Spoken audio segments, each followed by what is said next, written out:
Hello again. In this presentation, we'll introduce two instruments that you may add to your self-coaching toolbox. One instrument is called an assessment grid, and another one is the Tportfolio. You will make good use of these instruments when you work on your self-assessment skills in weeks 3 and 4. But before you even begin using the instruments for self-assessment, we'd like to walk you through the methods and techniques of skills assessment by reviewing how expert evaluators do it. This is what we'll be doing in the Week 2 lectures and CDL workouts. To illustrate the use of these instruments, we'll be using the same case study that you have just read. As you may recall, in the case study, you met Rick, the hiring manager, who had the responsibility to arrange a process of skill-based competitive selection. As described in the case, for each required competency, Rick identified critical tasks for assessment. At the end of the case study, he needs to come up with an instrument to organize and guide skills assessment during the selection process. The instrument that you can find in the case is a template that we call the assessment grid.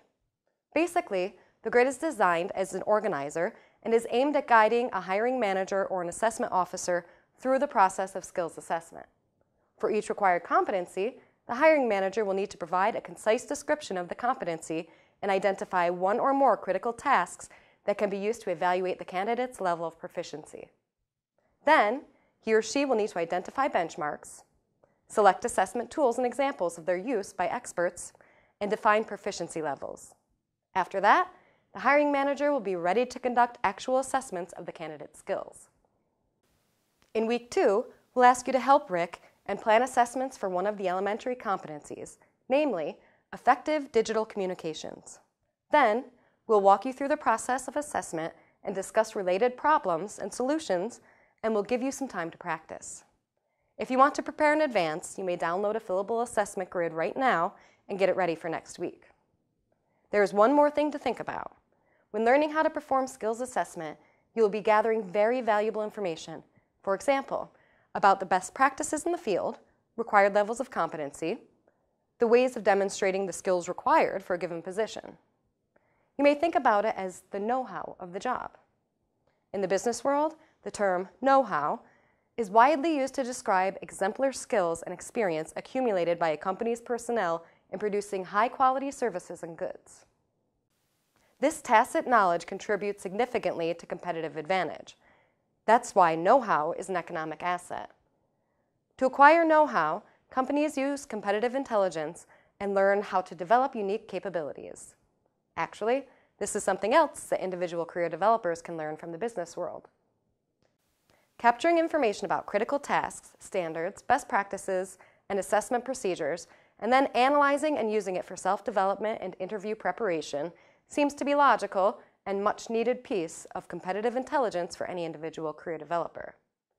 To organize this work, we recommend using an instrument that we call the Tportfolio. The Tportfolio is simply a combination of an assessment grid and an electronic repository for collecting and storing artifacts of exemplary work, expert evaluations, and assessment tools related to a particular competency. The aim of a Tportfolio is to clearly and explicitly demonstrate mastery in performing the competency and to later use it as a target for professional growth. At this point, you may start wondering how many documents are required to demonstrate your skills for a prospective employer. Let's see what we've got so far. Having a resume and a cover letter are minimal requirements for a job application. In Course 1, we explored some advantages of creating a detailed selection criteria statement to explicitly address competencies required for the job advertisement. If presenting a selection criteria statement is not required by the employer, it is still a good idea to work on it and have parts of it incorporated into your resume and cover letter and keep the rest of it ready for presenting at the interview.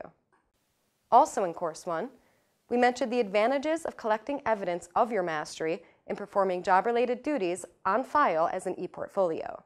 Now we are suggesting adding a Tportfolio. A Tportfolio is a self-coaching tool. You'll probably not need one if you are going to work with a professional career coach or advisor, and you're relying on his or her advice. The coach will probably know about best practices in the field of your professional interest and will help you realistically evaluate your current level of proficiency and set targets for professional growth. But if this is not the case and you are interested in self-coaching, then you'll need some self-coaching tools. A Tportfolio is one of the self-coaching tools. It is useful for assessment and self-assessment. It is an electronic repository of artifacts, so you may think about it as an extension of your ePortfolio. We just do not use the term ePortfolio because ePortfolios are usually used for collecting samples of one's own work, while in a Tportfolio, you would collect publicly available samples and examples of work of other people as your role models. We'll continue this conversation and provide examples next week. Enjoy the course.